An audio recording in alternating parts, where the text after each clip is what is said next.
ਜਿਨ੍ਹਾਂ ਦੇ ਵੈਰੀਫਿਕੇਸ਼ਨ ਗਲਤ ਹੋ ਗਏ ਨੇ। ਕਾफ़ी ਸਾਰੇ ਸਵਾਲ ਸੀ ਕਿ ਸਰ ਸਾਡੀ ਵੈਰੀਫਿਕੇਸ਼ਨ ਗਲਤ ਹੋ ਗਈ ਹੈ, ਉਹਦਾ ਕੀ ਕਰੀਏ। ਭਾਈ ਇੱਕ ਵਾਰੀ ਤੁਸੀਂ ਇਸ ਤਰ੍ਹਾਂ ਕਰਨਾ, ਮੇਰੇ ਕਹਿਣ ਦੇ ਮੁਤਾਬਕ ਜੋ ਮੈਂ ਸਰਚ ਕਰ ਰਿਹਾ, ਕਰਕੇ ਵੇਖ ਰਿਹਾ, ਹੋ ਰਿਹਾ ਨਹੀਂ ਹੋ ਰਿਹਾ। ਦੂਜੇ ਨੰਬਰ ਤੇ ਜਿਨ੍ਹਾਂ ਦੀ ਵੈਰੀਫਿਕੇਸ਼ਨ ਹੋ ਚੁੱਕੀ ਆ, ਉਹ ਮੇਰੇ ਵੀਰ ਭਰਾ ਲਾਜ਼ਮੀ ਮੇਰੀ ਵੀਡੀਓ ਸੁਣਨ। ਕਿਸੇ ਪਿੰਡ 'ਚ ਰਹਿੰਦੇ ਨੇ, ਸ਼ਹਿਰ 'ਚ ਰਹਿੰਦੇ ਨੇ, ਜਾਂ ਜਿੱਥੇ ਵੀ ਰਹਿੰਦੇ ਨੇ।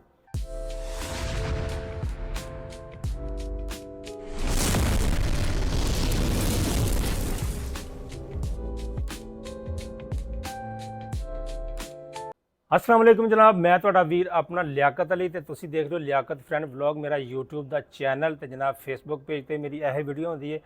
तो वीडियो शुरू करते जनाब एक छोटी जी इन्फॉर्मेशन तो जिन्हां दे वैरीफाइड हो गए ने ते जिन्हां दे वैरीफाइड होने वाले ने वो मेरी वीडियो लाजमी सुन लो। वीडियो छोटी है लेकिन वीडियो पूरी सुन लिया करो। वीडियो सुन के मुड़ के कमेंट करके दस्या करो, अपनी राय का इजहार भी लाजमी कराया करो।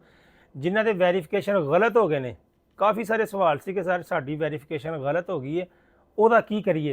भाई एक बार तुसी इस तरह करना, मेरे कहने के मुताबिक जो मैं सर्च कर रहा, करके वेख रहा, हो रहा नहीं हो रहा, तुसी पता करना दोबारा QR कोड ਨੂੰ ਸਕੈਨ ਕਰਨਾ। अगर तो ऊपर लिखा आ जाए वेरीफाइड, यह मैं स्क्रीनशॉट ला देना। ऊपर लिखा है वेरीफाइड तो नीचे है रेड पट्टी 'ਚ लिखा गलत अपना तुसी इन्फॉर्मेशन। काफ़ी दोस्तों ने पढ़न दे विच गलती कर लेनी भी तुसी सानू गलत इन्फॉर्मेशन दी है तो इनू दोबारा ठीक करो, लेकिन उसका मकसद ये नहीं कि तुसी गलत इन्फॉर्मेशन दी है।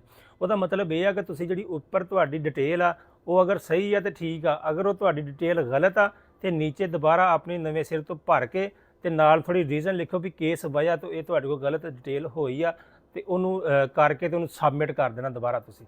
दूजे नंबर ते जिन्हां दी वैरीफिकेशन हो चुकी आ, वो मेरे वीर भरा लाजमी मेरी वीडियो सुनन।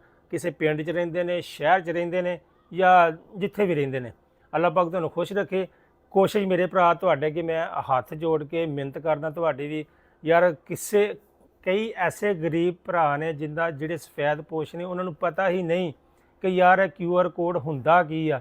यार तुहाडी मेहरबानी अपने नाल अपने आले दुआले महल्ले 'ਚ या जिन्हों तुसीं जाणदे हो ਉਹਦੇ घर जाके ਉਹਦਾ बिल फड़ के मेरे भरा अपने मोबाइल तो ਉਹਨਾਂ ਦਾ ਸਕੈਨ ਕਰ ਦਿਓ, ਉਹਨਾਂ ਦੀ ਵੈਰੀਫਾਈ ਕਰ ਦਿਓ। अगर ਉਹਨਾਂ ਕੋਲ ਨੰਬਰ ਜ਼ਾਹਰ ਕੋਈ ਨਾ ਕੋਈ ਘਰ ਦੇ ਵਿੱਚ ਨੰਬਰ ਤੇ ਹੁੰਦਾ ਹੀ ਆ, ਕੋਈ ਜਿੱਡਾ ਵੀ ਮਰਜ਼ੀ ਮਾੜਾ ਆ, ਕੋਈ 100 ਦੇ ਵਿੱਚੋਂ ਇੱਕ ਅੱਧਾ ਬੰਦਾ ਜਿਹਦੇ ਕੋਲ ਮੋਬਾਈਲ ਨਹੀਂ ਹੈਗਾ, ਲੇਕਿਨ ਛੋਟਾ ਮੋਬਾਈਲ ਤਾਂ ਲਾਜ਼ਮੀ ਹੋਏਗਾ ਉਹਨਾਂ ਦੇ ਘਰ। ਉਹਨਾਂ ਦਾ ਜਾ ਕੇ ਯਾਰ ਤੁਸੀਂ ਲਾਜ਼ਮੀ ਵੈਰੀਫਾਈ ਕਰ ਦਿਓ, ਦੁਆਵਾਂ ਦੇਣਗੇ ਤੁਹਾਨੂੰ। ਉਹਨਾਂ ਵਿਚਾਰਿਆਂ ਨੂੰ ਪਤਾ ਨਹੀਂਗਾ ਕਿ QR ਕੋਡ ਹੁੰਦਾ ਕੀ ਆ, ਕਿਵੇਂ ਸਕੈਨ ਕਰਨਾ, ਕੀ ਕਰਨਾ, ਉਹਨਾਂ ਨੂੰ ਪਤਾ ਹੀ ਨਹੀਂ ਹੋਣਾ। लेकिन ਤੁਹਾਨੂੰ पता, ਤੁਸੀਂ ਵੀਡੀਓ ਵੇਖਦੇ ਹੋ, ਵੀਡੀਓ ਨੂੰ ਅੱਗੇ ਵੀ ਸ਼ੇਅਰ ਕਰਨਾ ਤਾਂ ਕਿ ਤੁਹਾਡੇ ਜਿਹੜੇ ਯਾਰ ਦੋਸਤ ਆ ਵੀਡੀਓ ਵੇਖ ਕੇ ਯਾਰ ਕਿਸੇ ਦਾ ਭਲਾ ਕਰ ਦੇਣ, ਤੁਹਾਨੂੰ ਦੁਆਵਾਂ ਦੇਗਾ। ਅਗਰ ਤੁਸੀਂ ਨਹੀਂ ਕਰੋਗੇ ਨਾ ਤੇ ਉਹ ਹੋਣਾ ਪਤਾ ਕੀ ਆ, ਗਵਰਨਮੈਂਟ ਨੂੰ ਸਿਰਫ ਚਾਹੀਦਾ ਬਹਾਨਾ। ਉਹਨੇ ਨਹੀਂ ਵੇਖਣਾ ਕਿ ਗਰੀਬ ਆ ਅਮੀਰ ਆ, ਉਹਨੇ ਉਹ ਨੌਨ ਪ੍ਰੋਟੈਕਟਰ ਦੇ ਵਿੱਚ ਉਹਨੂੰ ਪਾ ਦੇਣਾ। ਹਕੂਮਤ ਕਰ ਕੀ ਰਹੀ ਆ, ਸਿਰਫ ਇਹੀ ਵੇਖ ਰਹੀ ਆ ਕਿ ਇੱਕ ਘਰ 'ਚ ਕਿੰਨੇ ਮੀਟਰ ਲੱਗੇ ਆ, ਇੱਕ ID ਕਾਰਡ ਤੇ ਕਿੰਨੇ ਮੀਟਰ ਆ। ਉਹ ਜਿਹੜੇ ਇੱਕ ID ਕਾਰਡ ਤੇ ਅਲੱਗ-ਅਲੱਗ ਮੀਟਰ ਲੱਗੇ ਸੀ, ਉਹਦਾ ਤੁਹਾਨੂੰ ਮੈਂ ਦੱਸ ਦਿੱਤਾ ਕਿ ਤੁਸੀਂ ਆਪਣੀ ID ਕਾਰਡ ਚੇਂਜ ਕਰਕੇ ਵੈਰੀਫਾਈਡ ਕਰ ਲਓ ਤਾਂ ਕਿ ਹਕੂਮਤ ਦੇ ਕਾਗਜ਼ਾਂ ਦੇ ਵਿੱਚ ਇੱਕ ID ਕਾਰਡ ਤੇ ਇੱਕ ਆਵੇ ਕਿ ਤਾਂ ਕਿ 200 ਤੋਂ ਘੱਟ ਯੂਨਿਟ ਹੋਣ ਤੇ ਪ੍ਰੋਟੈਕਟਰ ਦੇ ਵਿੱਚ ਰਵੇ। ਤੇ ਜਿਹੜੇ ਵਿਚਾਰੇ ਗਰੀਬ ਬੰਦੇ ਆ ਜਿਨ੍ਹਾਂ ਨੂੰ ਪਤਾ ਨਹੀਂ, ਜਿਹੜੇ ਵਿਚਾਰੇ ਸਫੈਦ ਪੋਸ਼ ਆ, ਉਹਨਾਂ ਦਾ ਯਾਰ ਤੁਸੀਂ ਮੇਰੀ ਰਿਕਵੈਸਟ ਆ, ਹੱਥ ਜੋੜ ਕੇ ਤੁਸੀਂ ਜਾ ਕੇ ਉਹਨਾਂ ਦਾ ਵੈਰੀਫਾਈ ਲਾਜ਼ਮੀ ਕਰ ਦੇਣਾ ਤਾਂ ਕਿ ਉਹਨਾਂ ਨੂੰ ਤਾਂ ਪਤਾ ਨਹੀਂ। अगर वो वैरीफिकेशन के वाले सिलसिले 'चों लंघ गए और लेट हो गए, उन्होंने मुड़ के नॉन प्रोटैक्टर के पा के उन्होंने बिल बहुता दे आना स्टार्ट हो जाना। उन्होंने मुड़ के उन्होंने को बेचारों को बिल पे नहीं होना, क्योंकि जिस बंदे को इन्ना पता ही नहीं कि यार QR कोड की है, की करना, चुप करके बिल फटते जाके तार देंगे आ। उन्हों का मुड़ के बिल इन्ना आया करना कि उन्होंने को बेचारों को तारिया नहीं जाना। इस करके मैं मेरी वीडियो बनाने का मकसद से मैं चलो एक सवाल का जवाब भी तुहानूं दे दां कि अपना दोबारा तुसीं चैक कर लो वैरीफाइड हो गया नहीं हो गया। तो दूजा मेरे वीर किसी गरीब का भला कर देना।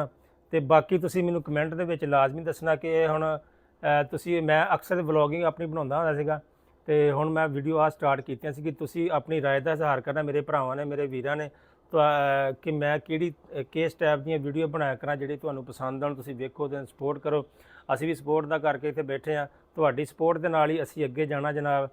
ते दुआवां याद रखो जनाब, कमेंट करके अपनी राय का इजहार लाजमी करना। अपनी राय लाजमी कमेंट के विच राय भी दिया करो अपनी, कल्ला ये नहीं हुंदा कि मेरा अपना मसला भी दसी जाना, अपनी राय भी दिया करो। तो मसला भी अगर कोई हैगा तो वह भी मैनूं कमेंट के विच दस्सिओ, मैं इंशाअल्लाह ताला वो मैसेज पढ़ के तुहानूं उहदा जवाब भी देने की कोशिश करांगा। बाकी मिलते हैं आप अगली वीडियो। अगर तुसीं चैनल नूं सबसक्राइब नहीं किया तो लाजमी सबसक्राइब कर लो ਤੇ ਅੱਗੇ ਵੀ ਸ਼ੇਅਰ ਕਰ ਦੇਣਾ, ਕਮੈਂਟ ਕਰਕੇ ਲਾਜ਼ਮੀ ਦੱਸਣਾ ਵੀਡੀਓ ਕੈਸੀ ਲੱਗੀ ਕੈਸੀ ਨਹੀਂ ਲੱਗੀ। ਮਿਲਦੇ ਹਾਂ ਆਪਾਂ ਅਗਲੀ ਵੀਡੀਓ 'ਚ। ਅੱਲਾ ਹਾਫਿਜ਼।